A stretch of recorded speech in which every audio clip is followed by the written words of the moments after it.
జీబులో ఎక్కించండి sir. వాడిని బయటికి రాకుండా చూడండి. ఓకే.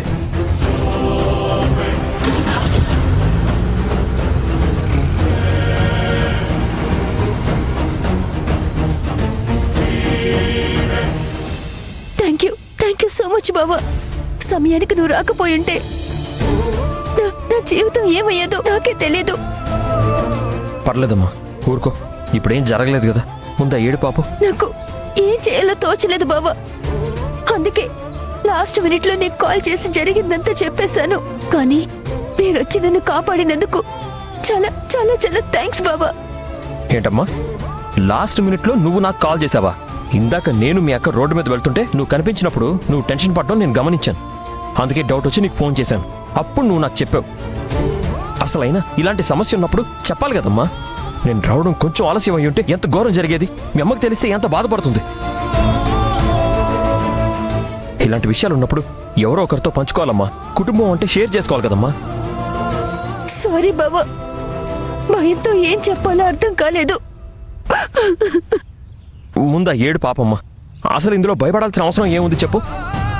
ఇదిగో మీ ఆడపిల్లలందరూ ఇలా భయపడటం వల్లే ఈ పోకిరిగాళ్ళందరూ మీ జీవితాలతో ఆడుకుంటున్నారు. అసలు నువ్వు ఏ తప్పు చేయనప్పుడు నువ్వు ఎందుకు భయపడాలి? నువ్వు అలా భయపడకుండా అప్పుడే పోలీసులకు విషయం చెప్పుంటే పరిస్థితి ఇంత దూరం వచ్చి ఉండేది కాదు. నాకు వాడు అవకాశం ఇవ్వలేదు బాబా.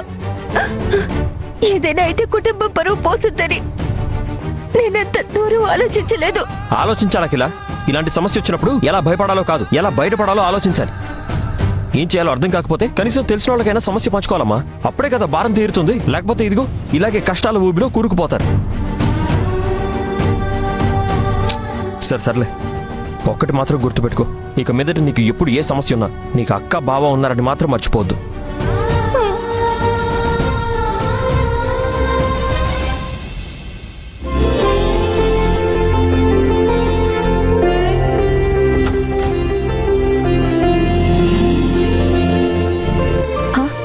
ఇదేవైనా రూమా లేదంటే డస్ట్బిన్నా?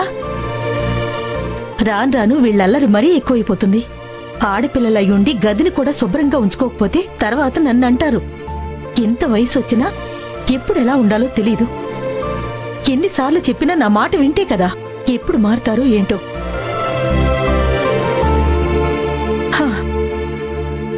చూసేవాళ్లకేమో ఎంతో కష్టపడి చదువుతున్నారన్న బిల్డప్. ఇక్కడేమో దుమ్ము దులిపితే కాని అర్థం కాదు. నిఖిలా, హే నిఖిలా, ఇట్రావే. ఏంటమ్మా, నేను చదువుకుంటున్నాను. ఏం కావాలో చెప్పు. చదివింది చాలే కాని ఇట్రా.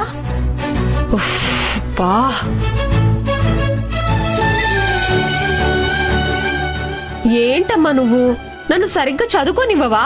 నేను బాగా చదువుకొని పెద్ద డాక్టర్ అవ్వడం నీకు ఇష్టం లేదా? బాగా చదువుకుని డాక్టర్ అయ్యే లక్షణాలు ఇవేనా? ఇందులో ఒక్క బుక్ అయినా తీసి చదివావా? అవన్నీ తర్వాత చదవాలమ్మా. అయినా ఇందులో నా బుక్స్ మాత్రమే కాదు, అఖిల బుక్స్ కూడా ఉన్నాయి. కానీ నువ్వు మాత్రం నన్ను ఒక్కదాన్నే తిడతావు. ఎంతైనా నేను రోడ్డు మీద దొరికిన కూతుర్ని కదా, అందుకే నువ్వు నన్ను ఇలా తిడుతున్నావు. ఈ నాటకాలకేం తక్కువ లేదు. ఇప్పుడు క్లీనింగ్ కి హెల్ప్ చేయాలి నువ్వు.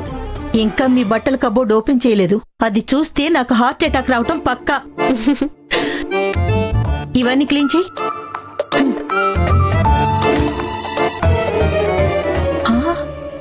అయ్యో, ప్రొద్దుటే స్నానం చేసి డ్రెస్సులు తీశారు. నీట్గా పెట్టాలని తెలీదా? ఎక్కడిదక్కడే ఉంది. అయ్యో, ఇదిగో ఇవన్నీ నీట్గా మడతపెట్టు. అమ్మా, అమ్మ లేదు ఏమీ లేదు, మడతపెట్టు.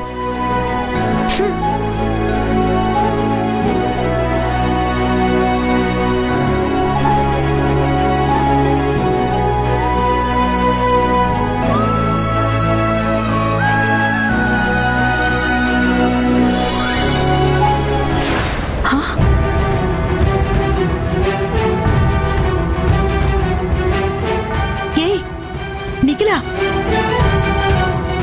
ఏంటి ఇది? నిఖిలా, ఎవరిదే ఈ చెండాలో? ఇంత పొట్టి డ్రెస్సులేంటమ్మా? ఇవి నావి కావు. నీది కాకపోతే ఇంకెవరిదే? వీటికేమన్నా కాళ్ళు వచ్చాయా? నడుచుకుంటూ వెళ్లి కబోర్డ్లో కూర్చోడానికి? నిజంగా నాకు తెలియదమ్మా. నేనెందుకు అబద్ధం చెప్తాను? ఇవి ఇక్కడికి ఎలా వచ్చాయో నాకు తెలీదు. అయినా మేము ఎప్పుడైనా ఇలాంటి డ్రెస్సులు వేసుకోవడం చూసావా అమ్మా? ఇంతవరకు ఎప్పుడు వేసుకోలేదు. కానీ మీ ఫోన్లో చూసి మీరు కూడా నేర్చుకుంటారేమోనని నా భయమే. ట్రెండ్ మారిందని ఇలాంటి పిచ్చి పనులు చేస్తే ఏంటి పరిస్థితి? అయ్యో భగవంతుడా, నీకెలా చెప్పాలమ్మా? ఇవి మావి కావమ్మా, అర్థం చేసుకో.